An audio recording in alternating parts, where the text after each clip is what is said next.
Perayaan ulang tahun pernikahan kami yang seharusnya dipenuhi kegembiraan tiba-tiba berubah menjadi panggung penghinaan yang menyakitkan. Ibu mertuaku hanya diam membisu ketika beberapa kerabat keluarganya melontarkan kata-kata kasar kepada kedua orang tuaku yang datang jauh-jauh dari kampung.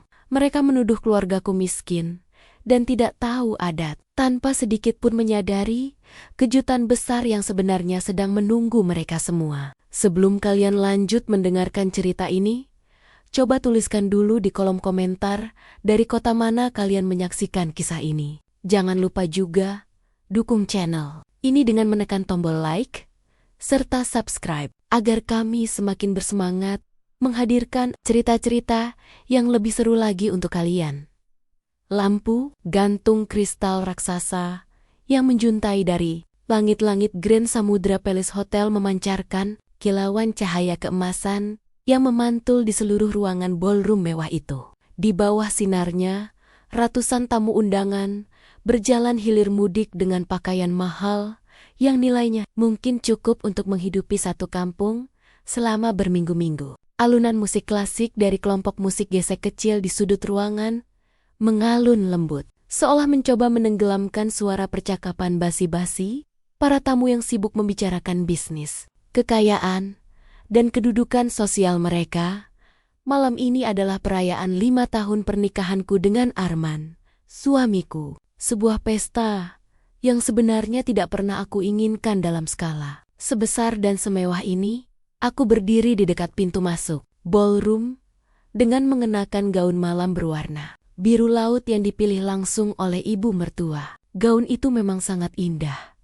Dibuat dari kain sutra berkualitas tinggi dengan detail payet yang dijahit dengan sangat rapi. Tetapi entah mengapa, saat memakainya, aku justru merasa seperti sedang mengenakan sesuatu yang berat dan menyesakkan selama hampir 2 jam. Terakhir, aku terus tersenyum, mengangguk, serta menyalami para kolega bisnis Arman dan keluarga besarnya yang datang silih berganti. Rahangku terasa kaku karena harus mempertahankan ekspresi ramah yang sama sepanjang malam. Di sampingku, Arman tampak begitu berwibawa dalam balutan tuxedo hitamnya. Sesekali, ia merangkul pinggangku dengan lembut, seolah tahu betapa tidak nyamannya aku berada di tengah keramaian kaum elit kota ini. Sejak awal, sebenarnya aku tidak pernah merasa benar-benar cocok dengan dunia Arman. Aku, Nadia, hanyalah seorang perempuan yang lahir dan besar di sebuah desa kecil di pesisir selatan. Hidupku terbiasa dengan aroma tanah setelah hujan, pemandangan ladang hijau yang luas, serta kesederhanaan kehidupan yang tidak mengenal perlombaan status sosial. Namun takdir mempertemukanku dengan Arman. Saat kami sama-sama belajar di luar negeri, Arman adalah putra pemilik perusahaan konstruksi besar yang memiliki proyek di berbagai kota. Sementara aku bisa belajar di sana berkat program beasiswa. Atau setidaknya, itulah cerita yang selalu disampaikan orang tuaku kepada orang lain. Agar kami tidak menjadi pusat perhatian. Kami jatuh cinta. Meskipun pada awalnya, keluarga Arman menentang hubungan kami karena menganggap latar belakangku tidak setara dengan mereka. Arman tetap bersikeras mempertahankan hubungan kami hingga akhirnya kami menikah. Kini, di tengah ruangan yang dipenuhi parfum mahal dan kilauan perhiasan berlian, pikiranku justru terus tertuju pada pintu masuk ballroom. Dadaku berdebar gelisah. Aku sedang menunggu 2 orang yang paling penting dalam hidupku. Ayah dan ibu.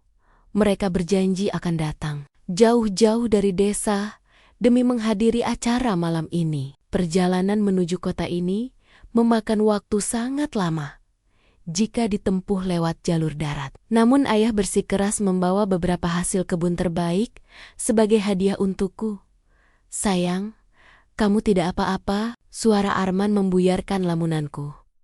Aku menoleh dan tersenyum tipis. Aku cuma sedikit khawatir. Ayah dan ibu belum sampai juga. Padahal tadi sore ayah bilang mereka sudah mendekati kota. Arman menggenggam tanganku dengan hangat.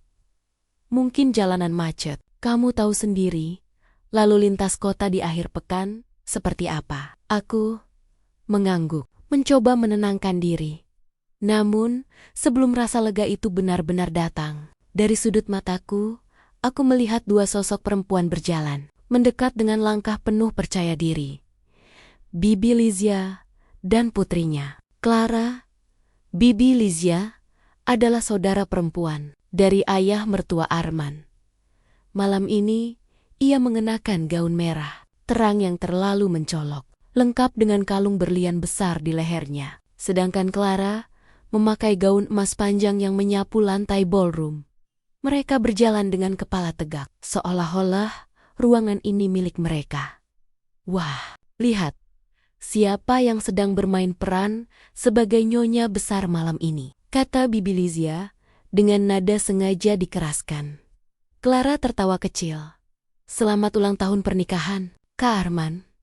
Oh ya Nadia, gaunmu lumayan bagus malam ini. Walaupun aura desa masih kelihatan. Aku menarik napas panjang.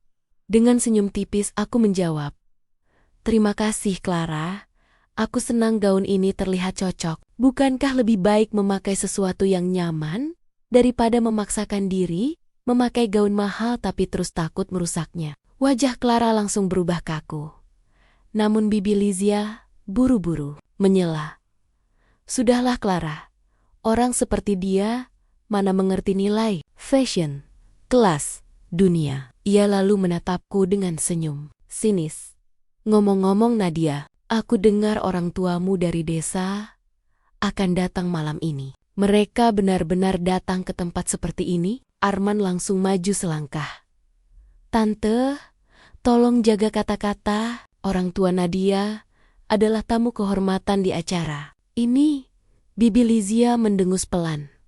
Aku hanya khawatir mereka akan merasa canggung di tempat semewah ini. Ia tertawa kecil sebelum akhirnya pergi bersama Clara. Aku mengepalkan tangan di sisi gaunku.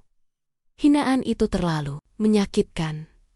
Namun, yang paling menyakitkan adalah kenyataan bahwa mereka bahkan tidak tahu siapa sebenarnya orang tuaku. Aku melirik jam di pergelangan tangan.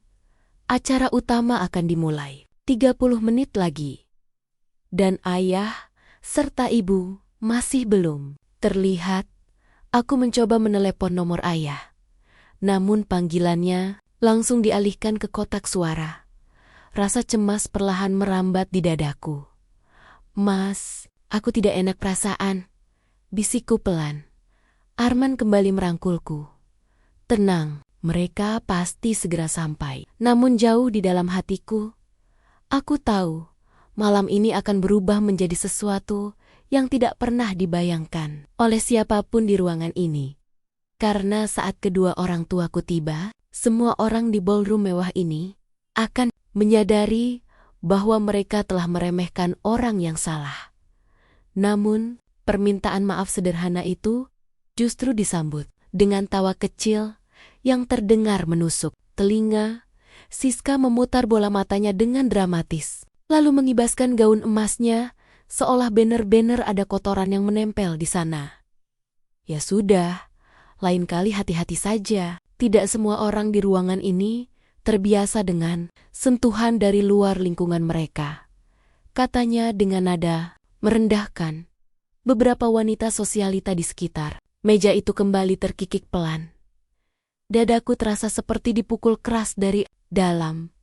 Aku melihat bapak masih berdiri dengan kepala sedikit tertunduk. Tangannya yang kasar karena kerja keras masih terkatup di depan dada. Wajahnya tetap tenang, tetapi aku tahu betul, di balik ketenangan itu ada rasa tidak enak yang sedang ia tahan.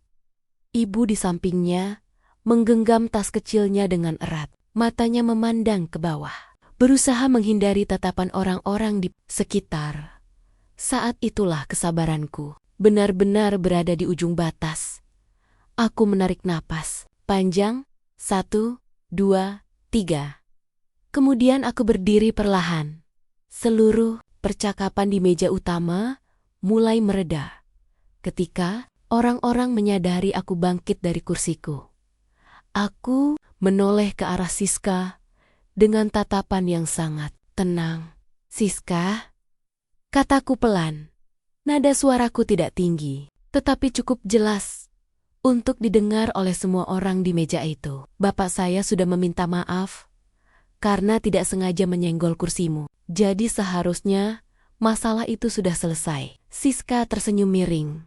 "Ya tentu saja selesai. Saya hanya mengingatkan saja. Tidak semua orang di tempat seperti ini terbiasa menjaga barang-barang mahal." Aku menatapnya beberapa detik tanpa berkedip.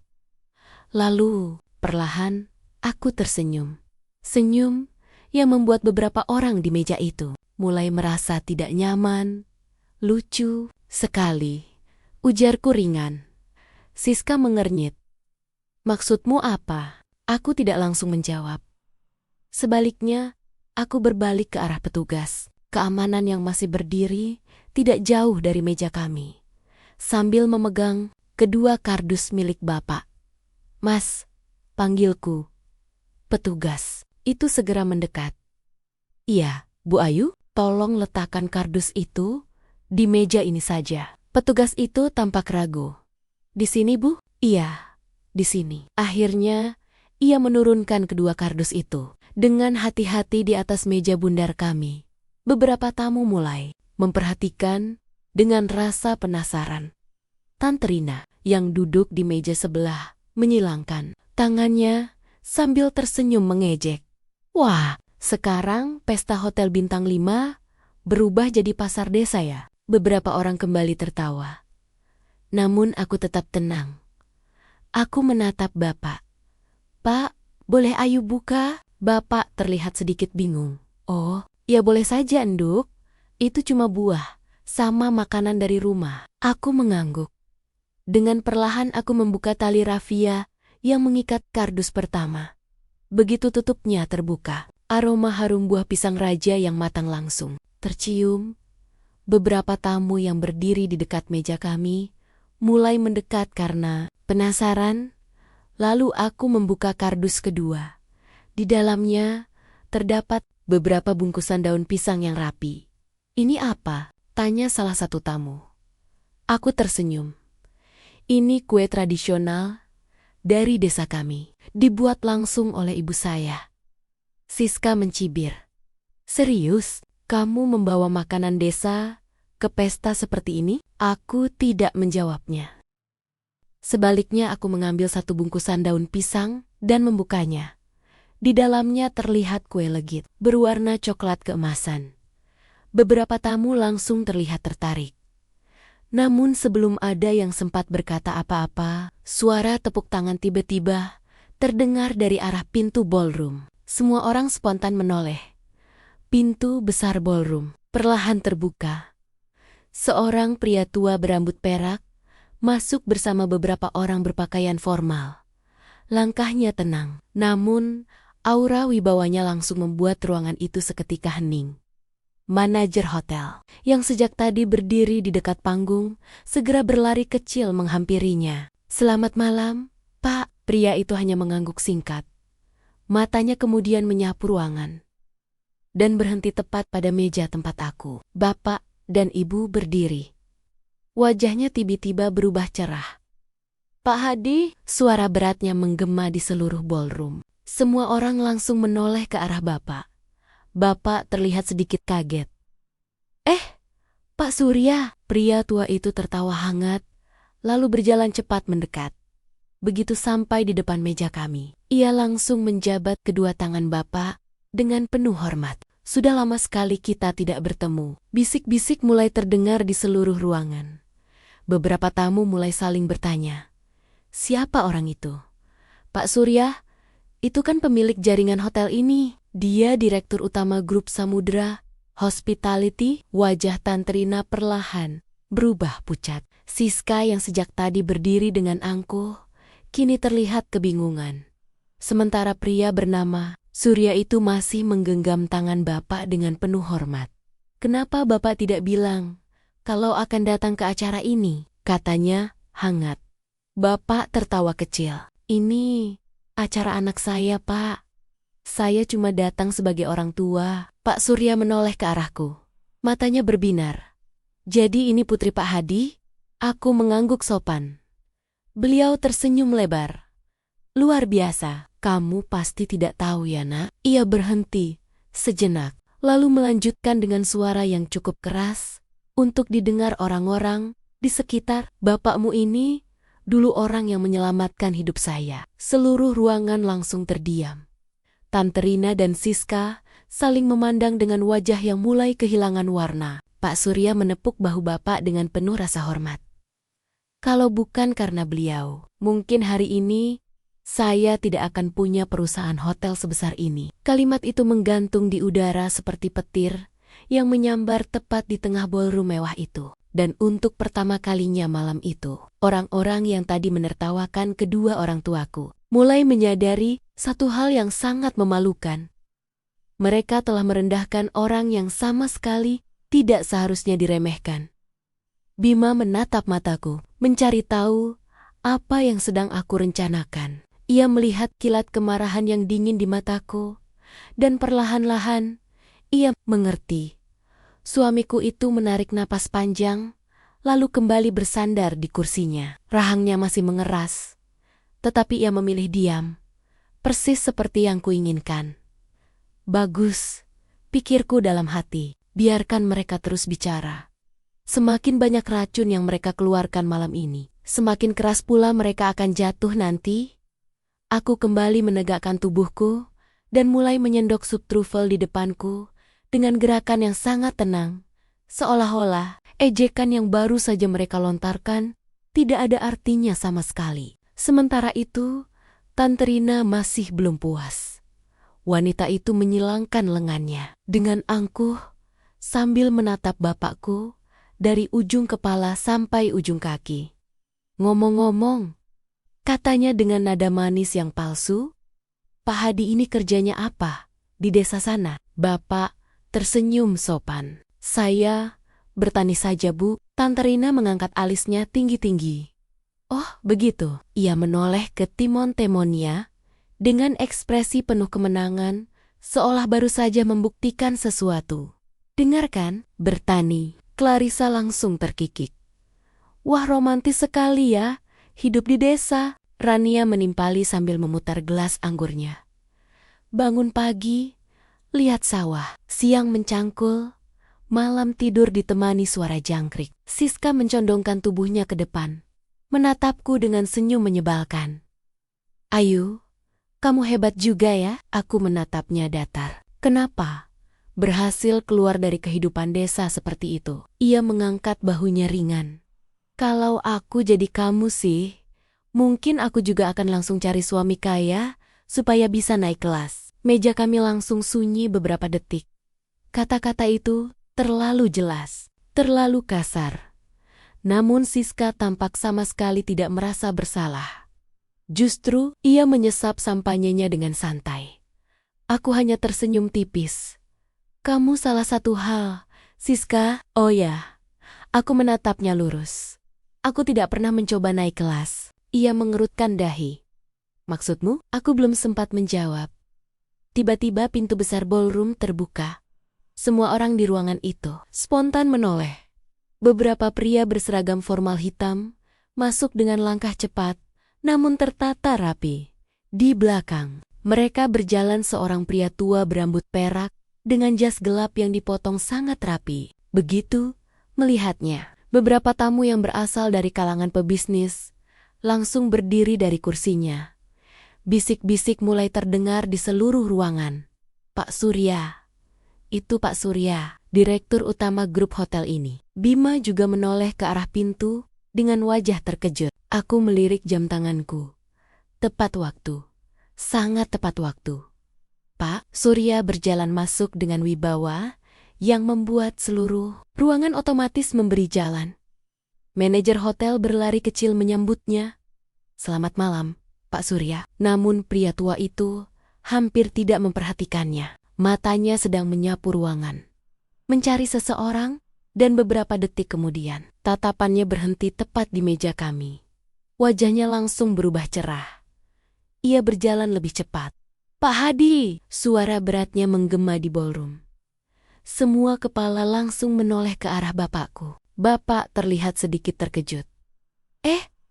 Pak Surya?" Pria tua itu tertawa hangat, lalu langsung menjabat kedua tangan bapakku dengan penuh hormat. "Saya sudah lama sekali tidak bertemu dengan Bapak." Seluruh meja kami langsung membeku. Termasuk Tante Rina, termasuk Siska. Pak Surya menepuk bahu bapakku dengan penuh rasa hormat. "Kenapa Bapak tidak memberitahu kalau datang ke Jakarta?" Bapak tertawa kecil. Saya hanya datang ke acara anak saya." Pak Surya menoleh ke arahku. Matanya berbinar. "Ini putri Bapak?" Aku mengangguk sopan. Ia tersenyum lebar. "Luar biasa." Kemudian ia menoleh ke seluruh meja dengan suara yang cukup keras. "Apakah kalian tahu siapa Pak Hadi ini?" Tidak ada yang menjawab. Semua orang hanya saling pandang. Pak Surya tersenyum tipis. "Beliau adalah orang yang menyelamatkan hidup saya 25 tahun yang lalu." Ballroom itu langsung hening. Aku bisa melihat wajah Tante Rina perlahan berubah pucat. Siska menelan ludah. Clarissa dan Rania saling berpandangan bingung. Pak Surya melanjutkan dengan nada penuh hormat. "Waktu perusahaan saya hampir bangkrut dan semua orang meninggalkan saya." Ia menunjuk bapakku. "Hanya satu orang yang tetap percaya pada saya, Pak Hadi." Beberapa tamu mulai berbisik. Pak Surya tertawa kecil. Lucunya, beliau tidak pernah suka memamerkan apa yang ia miliki. Ia berhenti sejenak, lalu berkata pelan, namun jelas. "Padahal sebagian besar perkebunan sawit yang memasok bahan baku ke perusahaan energi saya di Kalimantan," ia menepuk bahu bapakku lagi, "adalah milik beliau." Suara sendok jatuh terdengar dari meja Tante Rina. Kling. Wajah wanita itu kini benar-benar pucat. Siska menatap bapakku seperti melihat hantu, sementara aku hanya duduk tenang, mengambil gelas airku, dan menyesapnya perlahan. Permainan baru saja benar-benar dimulai. Dan malam ini, aku akan memastikan setiap orang yang menertawakan orang tuaku menyesali setiap kata yang keluar dari mulut mereka. "Siska, cukup. Tutup mulutmu dan turun dari panggung ini sekarang juga, atau aku akan menyuruh satpam menyeretmu keluar." Suara Bima terdengar rendah, namun penuh ancaman. Rahangnya mengeras. Urat di pelipisnya terlihat menonjol. Namun Siska justru tertawa. Tawa yang kasar, tawa orang yang sudah kehilangan kendali. "Satpam," ulangnya dengan suara parau sambil menunjuk wajah Bima dengan mikrofon. "Kamu mau mengusirku? Aku ini sepupumu sendiri." Ia kembali menoleh ke arah para tamu. Lihat, bahkan dia lebih memilih membela perempuan desa itu daripada keluarganya sendiri. Beberapa tamu mulai saling berbisik. Suasana ballroom berubah semakin tegang. Aku berdiri diam di samping Bima. Wajahku tenang, tetapi mataku dingin seperti es. Siska kembali mengarahkan jarinya ke arah meja tempat bapak dan ibuku duduk. "Kalian tahu tidak siapa mereka sebenarnya?" Ia tertawa sinis. "Mereka datang ke sini membawa kardis-kardis kampungan yang diikat tali rafia. Mungkin isinya singkong atau pisang dari kebun mereka." Beberapa orang terlihat tidak nyaman mendengar kata-kata itu. Namun Siska belum selesai. Mereka bahkan tidak tahu cara menggunakan garpu. Mereka terlihat seperti orang yang tersesat masuk ke hotel bintang 5. Tangannya terangkat tinggi. "Dan kalian semua berdiri di sini, bersulang untuk wanita yang berasal dari keluarga seperti itu?" Ballroom kembali sunyi. Tidak ada yang tertawa sekarang, karena kata-kata itu sudah terlalu jauh. Bima melangkah maju dengan wajah murka. Siska, namun sebelum ia sempat merebut mikrofon itu kembali, aku menyentuh lengannya, pelan, namun cukup kuat untuk menghentikannya. Bima menoleh padaku. Aku hanya menggeleng sedikit. Belum waktunya." Aku melangkah maju satu langkah hingga berdiri tepat di samping Siska. Lampu sorot kini menimpa wajahku. Aku menatapnya lurus. Selesai? Siska tertawa kecil. Belum. Aku baru mulai. Aku mengangguk pelan. Bagus. Aku menoleh ke arah seluruh tamu. Ratusan pasang mata kini menatap ke panggung dengan tegang. Kemudian aku berkata dengan suara tenang yang terdengar jelas di seluruh ruangan. Kalau begitu, sekarang giliranku. Siska menyeringai. Oh, kamu mau membela orang tuamu yang miskin itu? Aku tersenyum tipis. Siska, aku menoleh sedikit ke arah pintu ballroom. Tatapanku menemukan sosok Alana yang sejak tadi berdiri dengan tenang. Aku mengangkat satu jari. Hanya satu gerakan kecil. Namun itu sudah cukup. Alana langsung berjalan cepat ke arah panggung. Tangannya membawa sebuah map hitam tebal dan sebuah tablet. Beberapa tamu mulai berbisik. Penasaran. Siska mengernyit. Apa ini? Alana naik ke panggung dengan langkah profesional, lalu menyerahkan map itu kepadaku. Semua dokumen sudah siap, Bu. Aku mengangguk. Terima kasih, Alana. Aku membuka map tersebut. Puluhan lembar dokumen tersusun, rapi. Aku mengambil satu lembar, lalu mengangkatnya sedikit agar kamera dokumentasi acara bisa menangkapnya.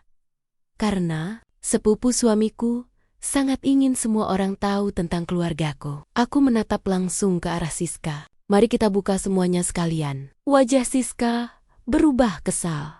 Drama apa lagi ini? Aku tidak menjawabnya. Aku hanya menoleh ke arah layar LED besar di belakang panggung.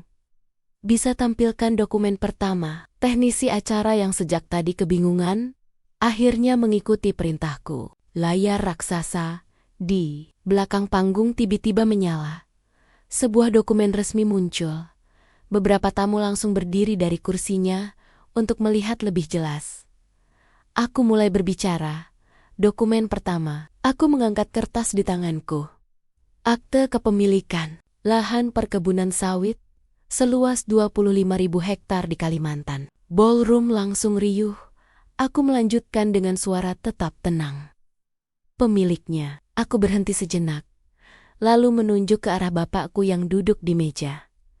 Bapak Hadi. Semua orang langsung menoleh ke arah bapakku. Tante Rina yang tadinya duduk santai, langsung menegakkan tubuhnya. Apa? Siska tertawa sinis. Itu pasti palsu. Aku mengangkat alis. Benarkah? Aku mengeluarkan dokumen kedua. Dokumen kedua. Layar berubah. Kali ini muncul logo sebuah perusahaan energi besar. Beberapa tamu yang berasal dari dunia bisnis langsung terkejut. Kontrak kerjasama antara PT Surya Energi Internasional dan aku menunjuk lagi ke arah bapakku. Perusahaan milik Bapak Hadi. Bisikan di ballroom semakin keras. Siska mulai terlihat gugup. Tidak mungkin. Aku mengambil dokumen berikutnya. Dokumen ketiga. Layar kembali berubah. Kini yang muncul adalah laporan keuangan. Angkanya sangat besar. Aku membaca dengan suara jelas. Total nilai aset keluarga kami yang tercatat tahun ini. Aku menatap lurus ke arah Siska. Sekitar 23 triliun rupiah. Suara gelas jatuh terdengar dari meja Tante Rina. Crash. Wajah wanita itu pucat seperti kertas. Clarissa dan Rania membeku. Siska berdiri di tengah panggung dengan wajah kosong.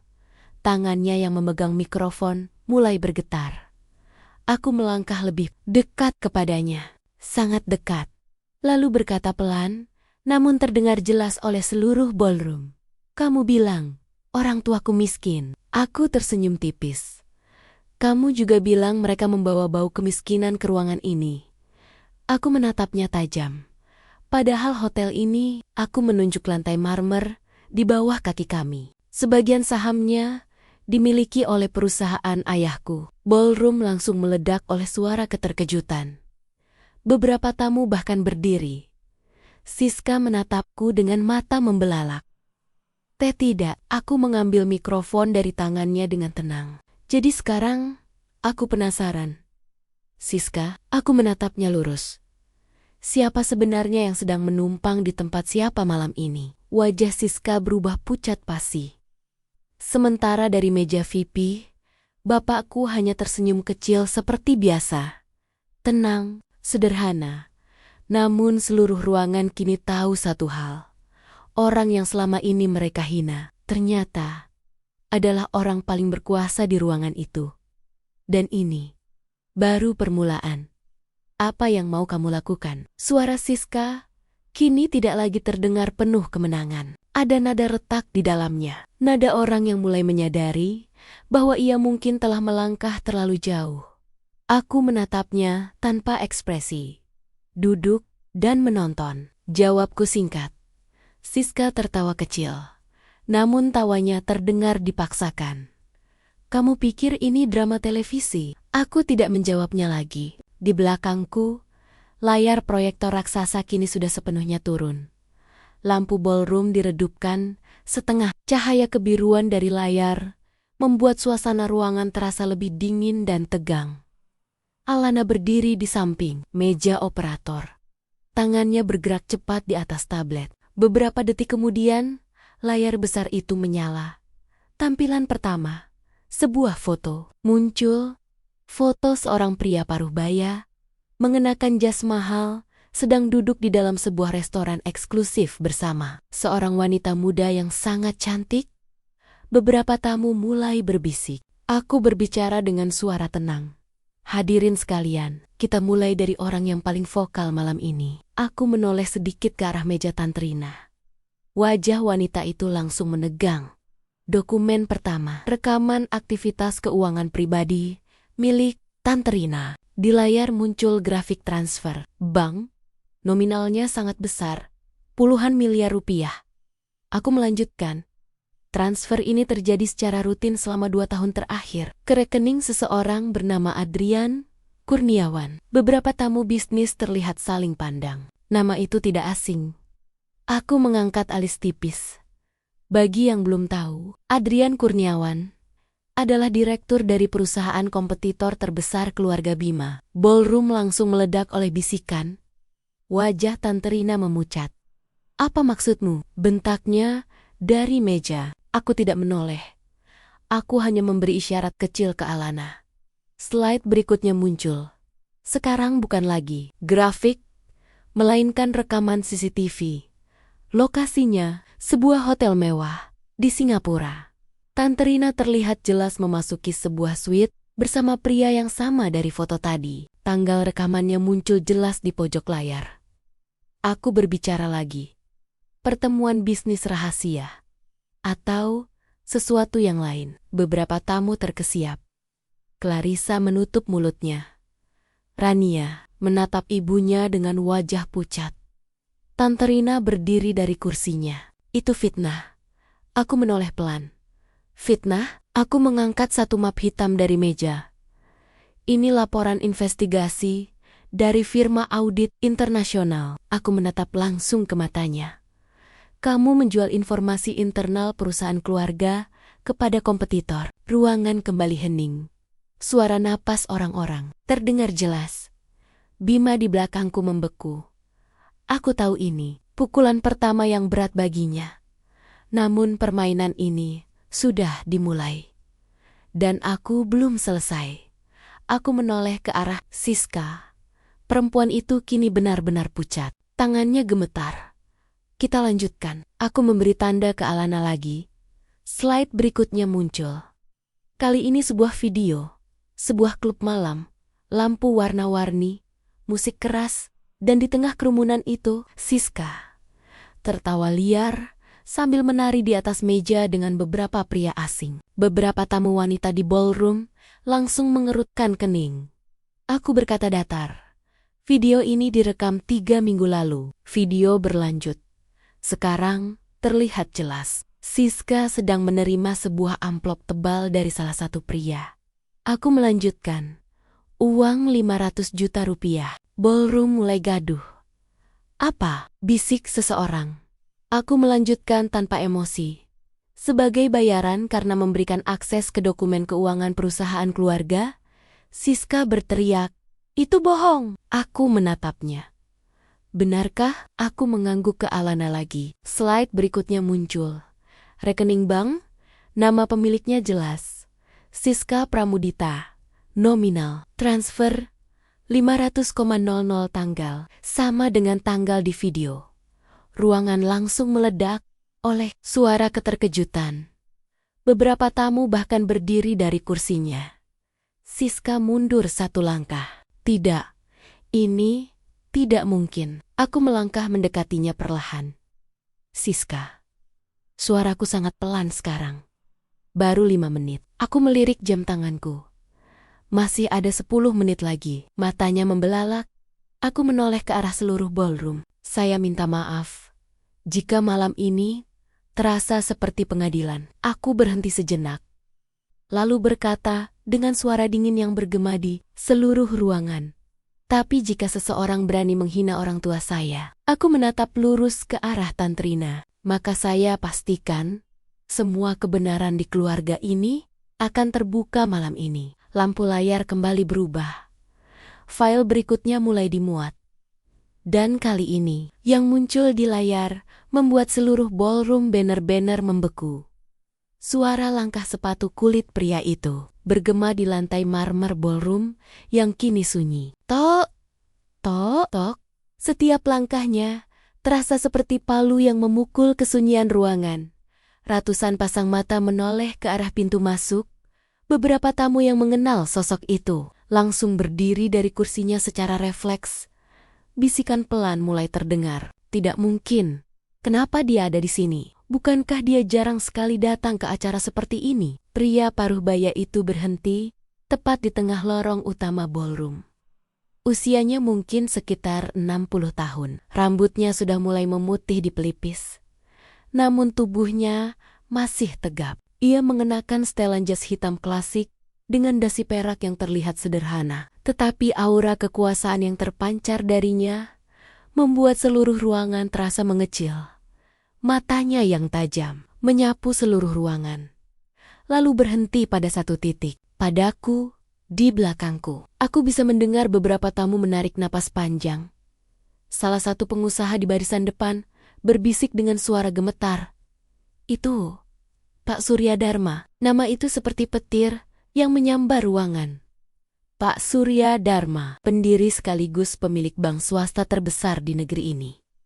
Bank yang sama yang mengeluarkan surat penyitaan aset untuk perusahaan suami Tantrina.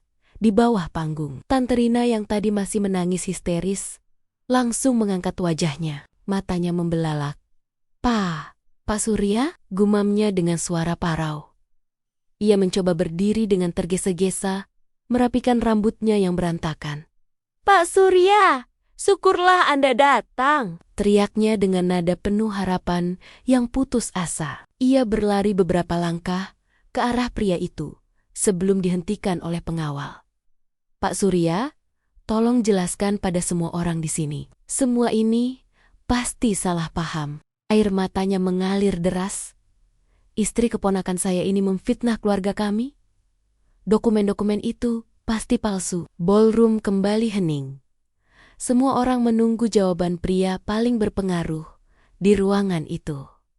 Pak Surya tidak langsung menjawab. Ia hanya menatap Tantrina dengan wajah datar. Tatapan yang dingin. Lalu ia berkata dengan suara rendah, namun sangat jelas, dokumen itu bukan palsu. Kalimat itu jatuh seperti bom di tengah ruangan. Tantrina membeku.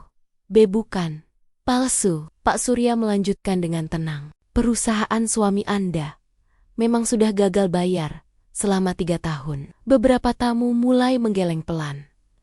Namun pria itu belum selesai. Dan benar. Rumah Anda sudah masuk daftar lelang bulan depan. Tangisan Tantrina pecah lagi. Tidak mungkin. Siska yang masih terduduk di lantai panggung juga mengangkat kepalanya dengan wajah pucat. Namun, kemudian Pak Surya mengalihkan pandangannya ke arah panggung. Ke arahku. Seluruh ruangan ikut mengikuti arah tatapannya. Ia berjalan perlahan mendekati panggung. Pengawalnya berhenti beberapa langkah di belakang. Ketika ia berdiri tepat di depan panggung, ia menatapku beberapa detik. Ekspresinya sulit dibaca. Kemudian sesuatu yang tidak diduga siapapun terjadi. Pria berpengaruh itu sedikit menundukkan kepalanya. "Maaf, saya terlambat datang, Nona Ayu." Ballroom langsung gempar.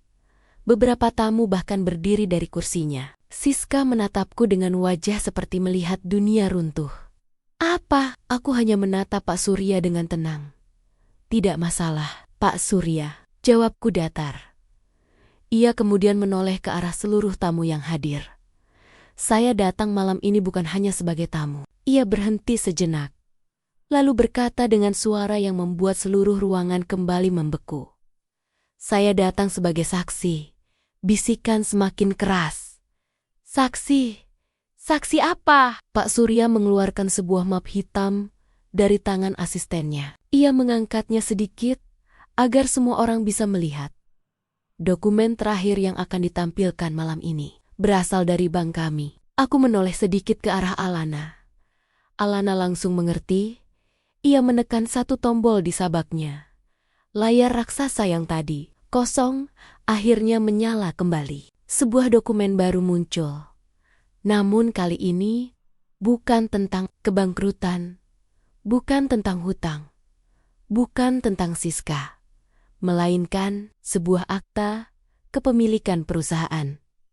Nama perusahaan itu terpampang besar di layar. Bintoro Global Group. Ruangan langsung dipenuhi bisikan bingung. Bima di belakangku juga mengerutkan kening. Ia jelas tidak pernah mendengar nama perusahaan itu. Aku mengambil mikrofon lagi. Suaraku tenang. "Perusahaan ini didirikan 12 tahun lalu." Aku berhenti sebentar, lalu melanjutkan. "Perusahaan ini bergerak di bidang investasi, teknologi, dan properti." Beberapa pengusaha di ruangan mulai saling pandang. Mereka jelas mengenali nama perusahaan itu. Sekarang, karena Bintoro Global Group adalah salah satu konglomerasi yang sedang naik paling cepat di Asia Tenggara. Aku melanjutkan. Perusahaan ini saat ini memiliki aset. Aku melihat angka di layar. Lebih dari 28 triliun rupiah. Beberapa tamu langsung terkesiap. Namun aku belum selesai. Aku menatap Tante Rina, lalu menatap Siska. Kemudian aku berkata, dengan suara yang sangat pelan, namun mengguncang seluruh ruangan. "Dan pemilik tunggal perusahaan itu." Aku menunjuk ke layar. Nama di akta kepemilikan itu diperbesar. Ayu Bintoro Ballroom. Banner-banner meledak. Siska menjerit.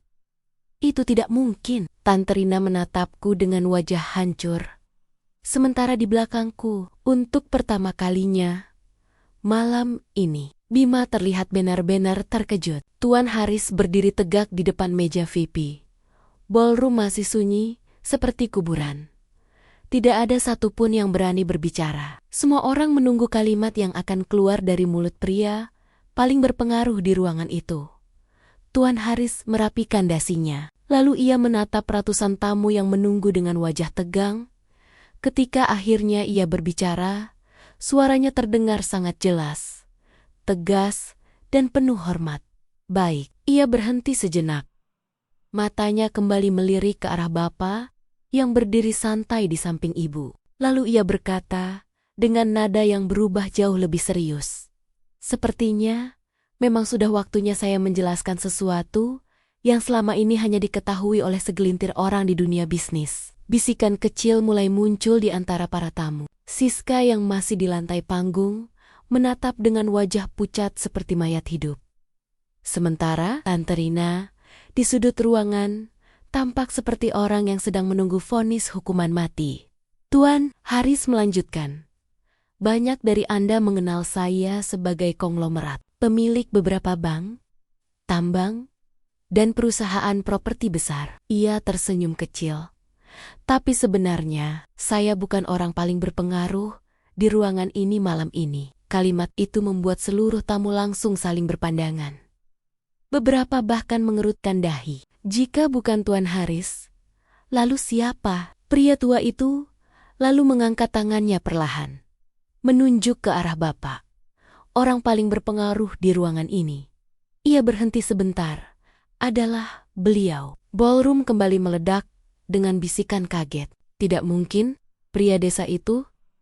Tuan Haris bercanda, namun Tuan Haris sama sekali tidak tersenyum.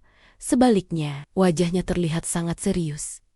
Ia melanjutkan, nama beliau adalah Abdi Haryanto. Beberapa tamu mencoba mengingat nama itu, namun sebagian besar tetap kebingungan melihat reaksi itu. Tuan Haris menghela napas pelan.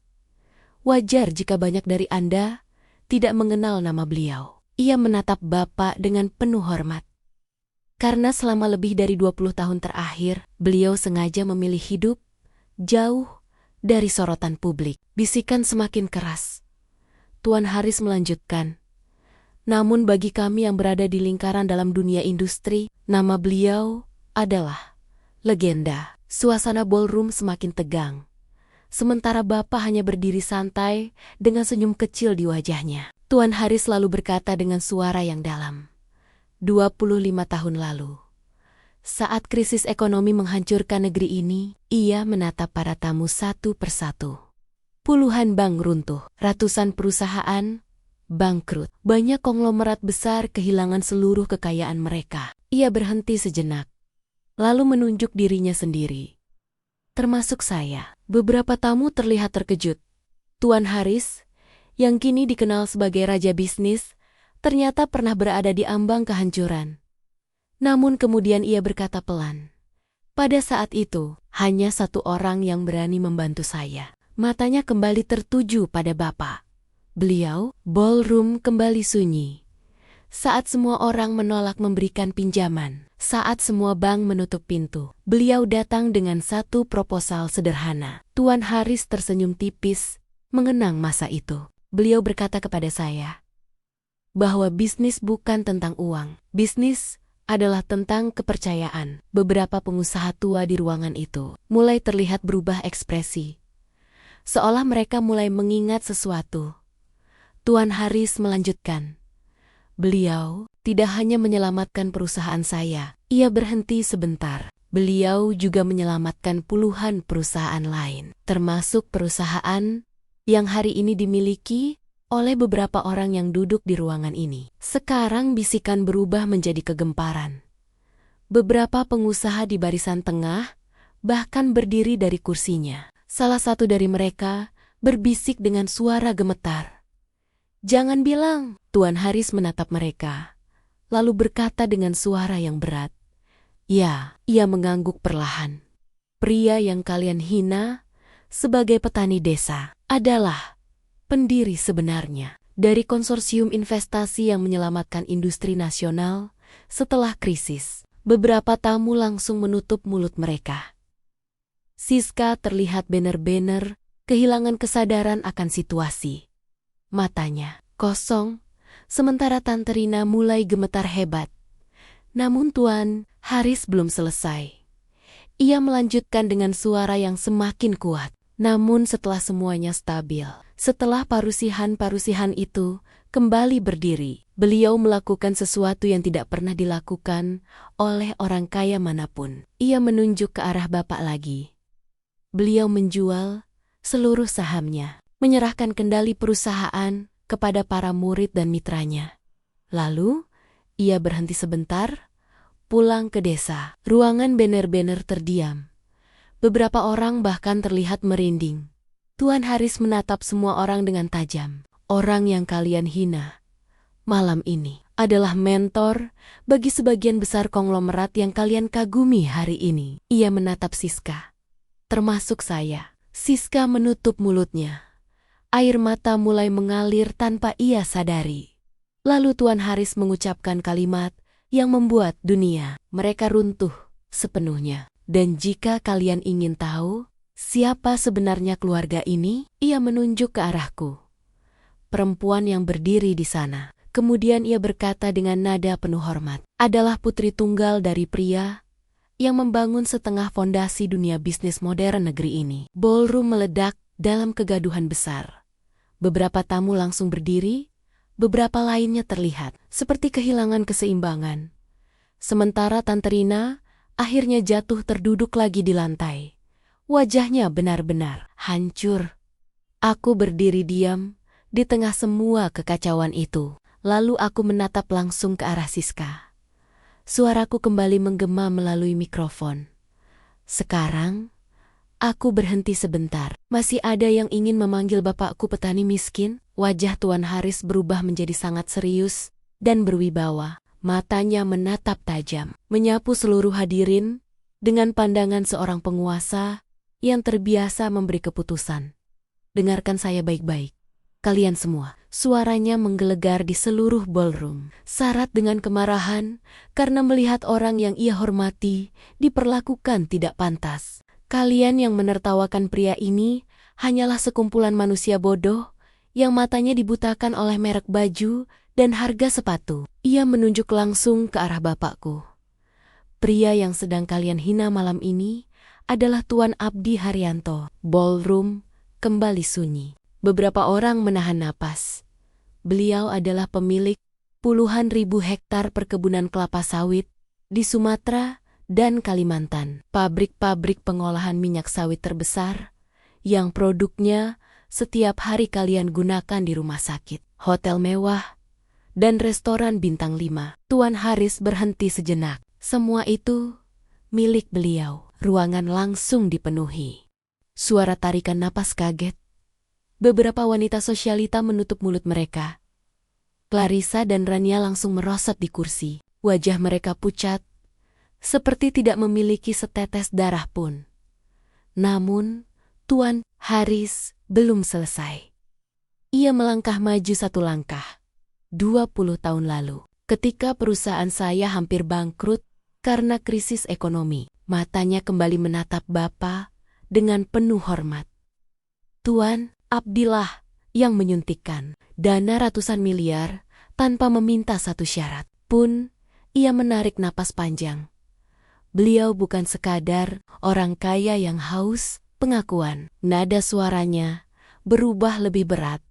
Beliau adalah puncak rantai makanan dalam dunia bisnis negeri. Ini ballroom kembali berguncang oleh bisikan panik.